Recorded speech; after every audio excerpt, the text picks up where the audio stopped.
ইফতার ready করলাম। এখন একটু মাছ ভাজি করলাম। ভাজি করছি, কালকে গ্যাস চলে গিয়েছিল, মাছগুলো রান্না করতে পারিনি, ফ্রিজে রেখে দিয়েছিলাম। এখন মাছটিকে ভেজে নিই।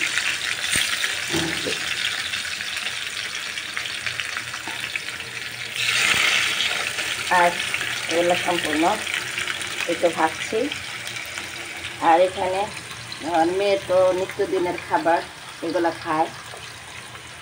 আর এখানে পোলাও রান্না করেছি ছানা দিয়ে, এটা আমাদের অনেক ভালো লাগে, তার জন্য খেতে ভালো লাগে, কম তেল দিয়ে রান্না করেছি। তো ভাবলাম যে একটু মাছটা একটু করে যাই, ভেজে যাই। মাছ ভাজি হয়ে গেছে, এখন নামিয়ে ফেলব। এখন আলু আর বেগুনকে ভেজে দেব।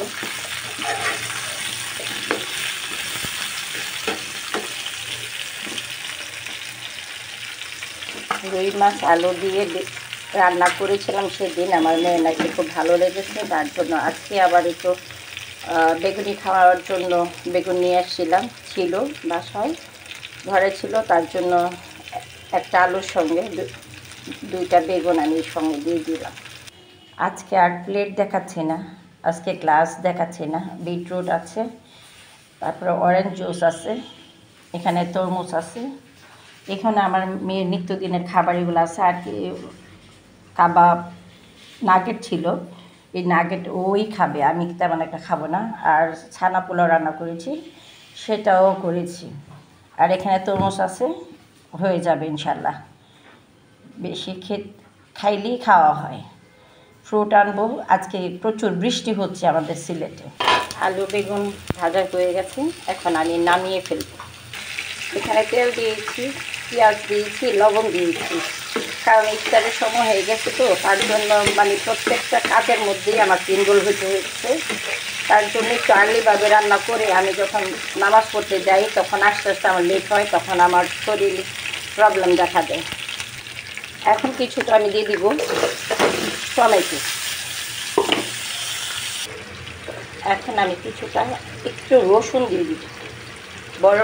বড় মাছের মধ্যে রসুন দিলে একটু আলাদা স্মেল করে, কালারটা অনেক সুন্দর আসছে।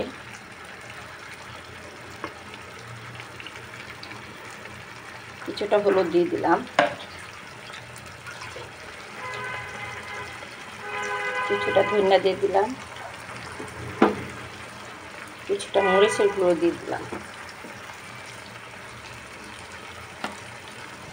কালারটা অনেক সুন্দর এসেছে। তারপরে বেগুন আলু আমি সঙ্গে দিয়ে দিই, তারপরে অবস্থাটা দেখি। দিয়ে দিব আলু বেগুন।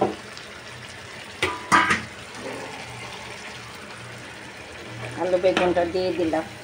এখন হালকা করে চুলাতে বসিয়ে চলে যাব ইফতার। এখন আমি মাছগুলো দিয়ে দিচ্ছি।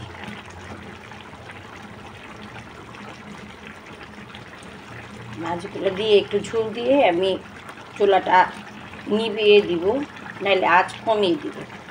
দেওয়ার পরে তারপরে ধনিয়া পাতা কাঁচামরিচ তো দিতেই হয়, সেটা দিব, দিয়ে তারপরে নামিয়ে ফেলবো। আমার আজানও দিয়ে দিচ্ছে, আমি পানিও খাইনি, এখন খাবো।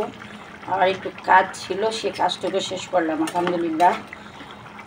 এখন একটু ঢেকে দিয়ে তারপর পানি দিয়ে দিই।